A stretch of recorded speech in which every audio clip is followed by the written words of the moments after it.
Hey guys, Ian here with Redline, and today I wanted to do a quick video for you guys and show you how to operate one of our self-evacuating oil drains. We sell a lot of self-evacuating oil drains at Redline, and we get questions from customers all the time about how to operate these things. So very briefly, I just want to show you the features of this thing, how to operate it, and probably even more importantly, what not to do to keep from making a giant mess. First thing that I want to show you is that there's a sight glass right here on the side of this unit. You'll notice that I've got water right up to this level right here.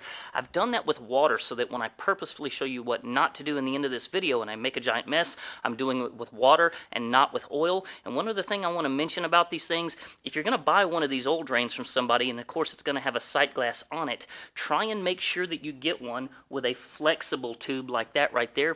You'll find that some folks out there make these things with a hard, rigid plastic or even a glass sight tube. The problem with those is when you bump into them and you crack them, it's going to leak oil everywhere into the floor. So you're actually doing yourself a favor to get one that has a bendable plastic tube like that right there.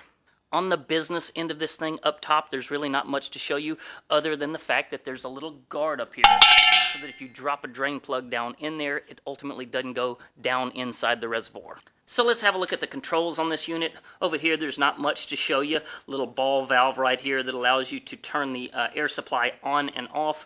Pressure regulator that you turn right here. Gauge right there. And then over here on the back side is a pop-off valve that keeps you from adding way too much pressure to the tank.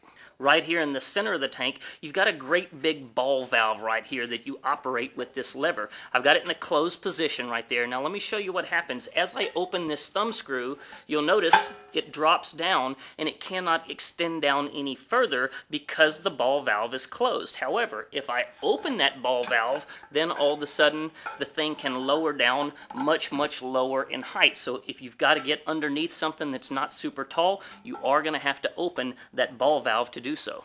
Alright, so I've showed you how to operate it. Now let's go ahead and do a little self-evacuating. This is for a situation like where you've filled this thing full of oil and you're trying to move the oil from here into a great big tank that a truck ultimately carries away. So that's the purpose of self-evacuating, and now we're going to do it. Okay, so to self-evacuate this thing, it's pretty simple. There's a ball valve at the bottom that is connected to your evacuation tube. Obviously, you're going to want that in the open position, and then your ball valve right here, you're going to want into the closed position so that you can ultimately pressurize this tank. Now, here's the thing that's worth remembering. These things are inherently dirty. There's always going to be residual oil in the funnel in the top of this thing, as well as some residual oil in this tube right here. So the thing that you want to make sure that you never ever do is come over here and open that valve while this tank is pressurized. And that may sound like a really easy rule to follow, but it's not as easy as you might think, and here's why. When I go to start evacuating this thing into this tiny little reservoir right there, it's not going to take any time at all. And it's going to fill that little reservoir up, and it's about to overflow. This can happen in the real world as well when you're evacuating into something that's bigger and you just simply run out of space. What you don't want to do is realize that, get to that point where it's about to overflow, because if you come over here and you shut off the valve to stop pressurizing the tank, that's not going to stop it from just, expunging oil out of it instantly, because the tank is still pressurized. The only way that you could really instantly shut it off is to come over here and open that big valve. And doing so is going to stop it from flowing oil out of here instantly, but the problem is all that pressurized air in that tank is going to shoot right up through that tube, and it's going to take any residual oil in your funnel and in your tube and spray it right against the ceiling. So don't get into that situation where you find yourself opening that big ball valve down there at the bottom in order to stop everything from working very quickly.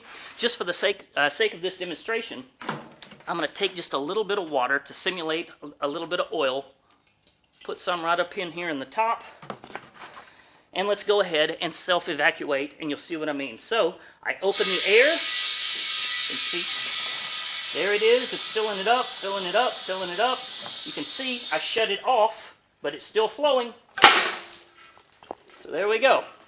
I was about to overfill the tank, and in order to stop it, I opened that valve, and now you can see I'm covered in water that is thankfully not oil. You couldn't see up above, but there's mist everywhere. I just shot a bunch of water, pressurized water, right up into the roof of my shop. So that's what you want to make sure that you don't do. So that's it. If you're self-evacuating one of these drains into a larger reservoir, just make sure that you've got enough space in that larger reservoir to hold whatever is inside this tank. And if you don't have enough space, don't wait till the very end, right as it gets up to the top, to run off and, shut off that little valve right there. You want to do that in advance so you can slow the process down. You've got time to spare. If you try and do that right there at the very end, you're going to make a huge mess. So that's about it. I'm going to put a link down below in the description where you can find that particular oil drain on our website, as well as another link where you can see all of the different oil drains that we have on our website. I've actually been using our ODT30E in my shop here for years, and you can tell because it's filthy.